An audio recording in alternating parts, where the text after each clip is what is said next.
We all face temptation. It's when we indulge in those desires that can lead to ruin. Today on Truth for Life, we have the opportunity to hear a message from Alistair Begg, originally delivered on a college campus, where he implores students to be vigilant against any enticement that might lead them astray. This is part of a series called Lessons for Life.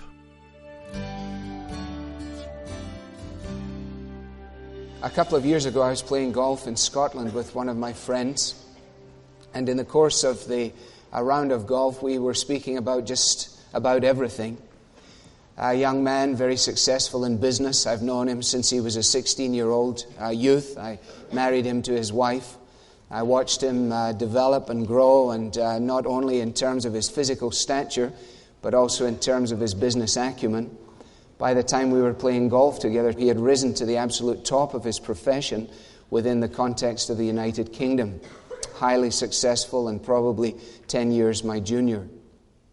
In the course of it all, I asked him, "How do you do on business trips?" He said, "What do you mean?" I said, "Well, how do you handle going in and out of those hotels, being away from your wife and your children?"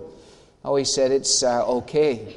We talked a little bit about that and how important I found it to make certain precautionary moves in relationship to those things. And as we spoke, we covenanted with one another in a kind of awesome way that if ever we were tempted to let our wives or our families down or our testimony down, that we would immediately contact one another. And if we failed to contact one another, that we would take a 3-wood and do something harmful to the other person with it. That doesn't sound particularly Christian, but that was what I said. I think I said something like, "If you ever mess up, I'll take this 3-wood and crack you on the side of the head with it." Well, in a strange turn of events that I won't go into, my wife suggested the other day that I ask this fellow and his wife to send something from Scotland, a medical supply that was important for somebody who was undergoing radiation treatment. And so I called the home and asked if they would send this particular thing. And I have sisters and family there. It was an interesting thing. My wife would even suggest that I call this person, but I did, being a good, obedient husband. And as a result of that, within about a week, the supplies came. And with the supplies came a note from the wife in which she said, X has told me that he can no longer tell me that he loves me completely because he has a strong affection for another girl. Please help me. So I sent him a fax. It needed to be cryptic because it was going right into his office. It said, "Dear X, you remember what I said I'd do if, quotes, this, close quotes, ever happened." I got a fax back from him. I'm not going to tell you the story. That's not why I'm here this morning. But suffice it to say that this guy, despite all of his background, despite all of his convictions, despite all of his protestations, proved to be no stronger than necessarily you or I may prove to be in the face of an amazing onslaught of temptation. And I want to take the moments that I have this morning to speak to you about temptation. The source of my material is James chapter 1. And I'm going to read a couple of verses from verse 12. "Blessed is the man who perseveres under trial, because when he has stood the test, he will receive the victor's crown, the life God has promised to those who love him. When tempted, no one should say, 'God is tempting me.' For God cannot be tempted by evil, nor does he tempt anyone. But each one is tempted when by his own evil desire he's dragged away and enticed. Then after desire has conceived, it gives birth to sin, and sin, when it is full grown, gives birth to death." When we come to faith in Jesus Christ and the bonds of sin are broken in our experience and we're transferred from death to life, We're indwelt by the Spirit of God. We're placed within His family. We are redeemed. We are changed. We are born again. Sin no longer reigns in our lives, but it remains in our lives.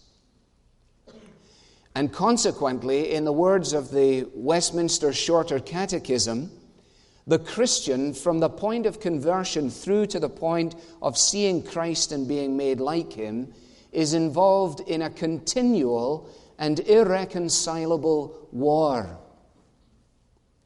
That we are not, upon redemption, moved onto some level of ease whereby we are exempt from the rigors of sin and from the attacks of the evil one and from the subtle tendencies of our own hearts. And one of the things that has been striking me most forcibly as I seek to make my own way through my Christian pilgrimage, as I follow after Christ, and as I listen to the things that are being said, and as I observe the tendencies and drifts of our culture, I'm fearful that there is a prevailing notion that is beginning to become widespread in the present generation. And it is an unbelievable naivety as it relates to the question of indwelling sin. A kind of willful stupidity that has more to do with how we feel than it has to do with how we act. That lives with the notion that somehow or another it's all going to be okay because it's all going to be okay. Or it's all going to be fine because that was a wonderful service I attended the other day, and I think I'm going to be able to live on the strength of that for some time. It'll be able to keep me buoyant. I feel strong as a result of it. And when we begin to position ourselves in that way, we lay ourselves open to great danger. Now, the issue of temptation is something that the Scriptures are replete with warnings about. Let us say that temptation this morning, for want of a succinct definition, is an enticement to sin and evil. That's what we're talking about when we talk about temptation. It is the enticement to sin and to evil. Not simply to do things which are wild and unthinkable. Not to enter into spheres of activity that are just way beyond our imagining, but even to take good things which God has given us and to use them or to misuse them in a way that sins against God. So, for example, the enjoyment of food becomes the sin of gluttony. The beauty of marriage becomes the ugliness of adultery. The desire to provide for one's family becomes unashamed greed. The enjoyment of companionship with someone of the opposite sex becomes the sin of fornication, and so we could go on. Let's allow the Scriptures to say three things concerning temptation this morning. I'm going to go through them briefly. Number one, from verse 13, God is never and cannot be the source of temptation. That's what he says in verse 13. When tempted, no one should say, God is tempting me. There's an inescapable logic here in James' statement. He doesn't go into philosophical discussions of the problem of evil, but he builds this statement on the character of God. God is incapable of tempting others to evil because he himself is absolutely insusceptible to evil. Tempting others to evil would require a delight in evil of which God is incapable. Oh, but says a bright spark out there, doesn't it say that God tempted Abraham? Doesn't it say that God tempted others? Well, depending on the translation of the Bible that you're using, it may well say that. Another translation may say that God tested Abraham. But here's the distinction. Here's the explanation for the phrase in the Lord's Prayer, lead us not into temptation. God's tempting or testing, unlike the devil's, is a test in which he does not desire the candidate, namely you or I, to fail, but to succeed. When God brings us into an experience in our lives of testing, when we experience tempting which He allows, God's purpose in that is not our failure, but it is our benefit. In direct contrast to that, the evil one's antagonism towards us is always to bring us down, always to defeat, and always to discourage and to destroy. So the first thing about which we need to be very clear when we think in terms of temptation is that God is never and cannot be the source of an enticement to evil. Secondly, in verse 14, temptation begins with our individual desires. Each one is tempted when by his own evil desire. What is James suggesting here? That all our desires are evil? No, clearly not. We have all kinds of desires which are not evil. But as a result of the fall, all of our desires have an amazing, unhappy potential for evil. So even God-given capacities and God-given desires, because we live in a fallen world, and because although in Christ sin no longer reigns, it remains, even our best desires, our God-given appetites, have the potential for evil. And there is no time in your life, young person, when we will be exempt from temptation, except when we see Christ and we're made like Him. I guess I had the notion when I sat where you sit and listened to old men like me talk, that presumably the only way they could talk as they did was that they had passed some kind of magical point on the spiritual pilgrimage, and they were now beyond all these heinous realms in which I was living as a student. Well, that was pure stupidity on my part. I know that now because I've lived through those phases, and here I am this morning to tell you that I agree with McShane. I've discovered that the seeds of every sin reside in my heart. And that if I'm not clear about the nature of temptation and how to deal with it, I'm as susceptible as the next fellow. I don't want to end up another statistic in the news page of Christianity Today. But let him who thinks he stands take heed lest he falls. So let's be realistic. We are tempted when we are pulled away by our own evil desires. God says to Cain in Genesis 4:7 in a graphic verse, sin is crouching at your door. It desires to have you, but you must master it. Wonderful picture, a telling picture, good picture to keep in mind. It is crouching at the door, ready to pounce as an assailant. And says God to Cain, it desires to have you, but you must master it. We're tempted to explain away our propensities for evil on the basis of the devil made me do it, or on the basis of our peers, oh, my friends are a dreadful bunch, or on the basis of heredity, which may or may not be true incidentally, on the basis of heredity or on the basis of environment. But what does the Bible say? Each one is tempted when by his own evil desire. His own evil desire. In other words, there are propensities that are unique to you, and they are unique to me. There are certain things that we share in common, but there are areas in your life that you know about, and I don't know about, and I don't need to know about. But the fact that you know about them and the Spirit of God puts His hand upon them, even in a message like this morning, is significant for you. In the same way that we all have different faces and we all have different capacities and gifts, so there are certain things that may be particularly prevalent in our experience. For all of us, the temptation to disobey God, the temptation to discouragement, to give up, to chuck it. And if you've made it successfully through all these terms here and you've never been tempted to chuck it, you ought to stand up in a prayer meeting and give that testimony, because people are going to be all ears.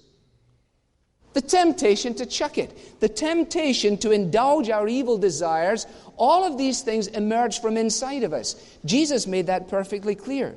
Mark chapter 7. You know these verses before you turn to them.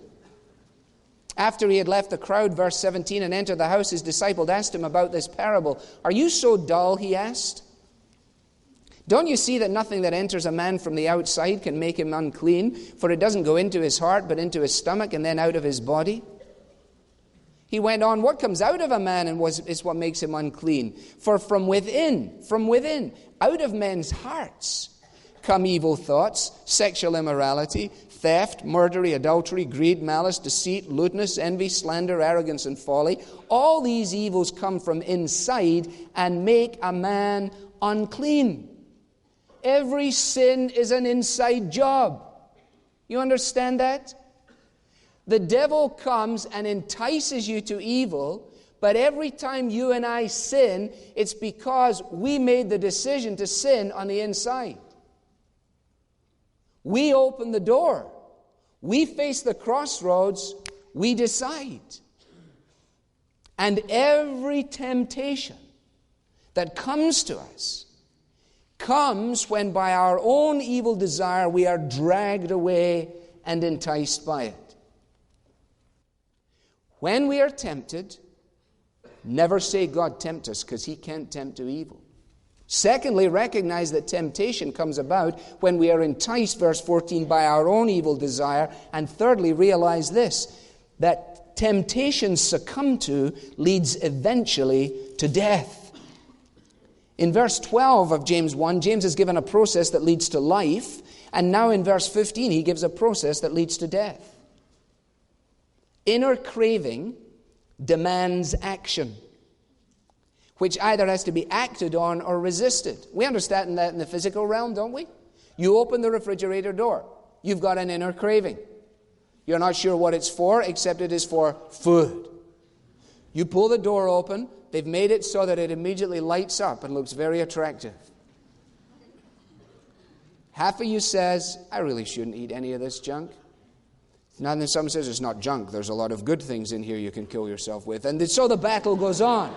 Battle goes on. And the light is there, and the cartons are attractive, and the cheese looks good, and all that stuff. And the inner craving has to be acted upon. You either grab it and you eat it, or you close the door and you walk from it. The process is here. Sow a thought. Did I tell you this before? Sow a thought, reap an action. Sow an action, reap a habit.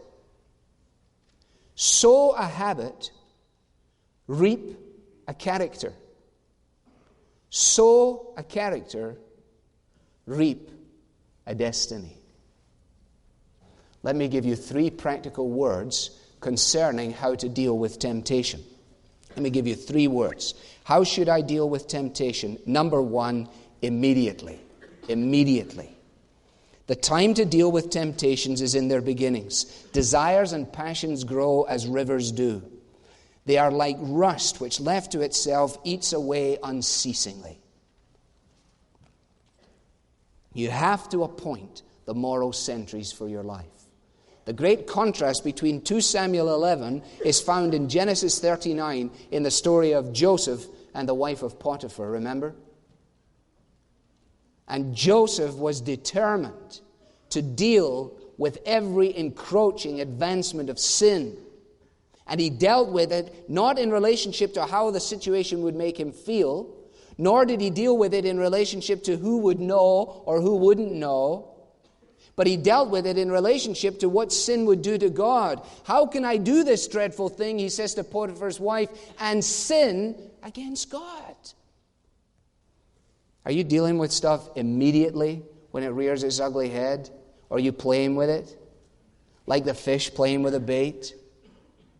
Secondly, deal with it ruthlessly. Ruthlessly. That's what Jesus was teaching in Matthew chapter 5. He says, if you've got a problem with your eyes, you'd be better to pull one of your eyes out and go into heaven with one eye than go into hell with 2 eyes. You'd be better to chop one of your hands off and go into heaven with one hand than go into hell with 2. You'd be better to remove one of your feet and hop into heaven than lumber into hell. That's kind of ruthless talk, isn't it? That's radical. Immediately, ruthlessly, and finally, consistently. Consistently. It's a daily battle. It's a 60 seconds a minute battle. Oh, we have the power and the energy of the Spirit of God within our lives. We're not going to neglect that, nor should we diminish it in any way. It is essential, working out our own salvation with fear and trembling. But nevertheless, this is what it means. It means the refusal to allow our eyes to wander, our minds to contemplate, our affections to run after anything which draws us away from Christ. At the first indication of its attraction. I spoke to this guy's wife on the phone yesterday afternoon. She's 3,500 miles away. And she said, "Don't I remember you saying to X that you told the guys in your pastoral team that if ever they were looking forward to a counseling appointment with a girl who was coming to see them, that they ought to have somebody else take the counseling appointment?" I said, "That's right, I said that." And we hold one another to that. Why? Because sin is crouching at the door. It desires to have you, but you must master it. Immediately, ruthlessly, and consistently. And loved ones, the decisions that you are making in these areas this morning, and the commitments that you make to follow through in your afternoons and in your evenings, not only will affect your pilgrimage, but the pilgrimage of others around you, and eventually your spouse and your children after you. So I encourage you to think the issue out. Do not be discouraged. Remember 1 Corinthians chapter 10 and verse 13. God will not suffer you to be tempted beyond what you are able, but He will, with the temptation, provide a way of escape. So be realistic, be encouraged, and be good.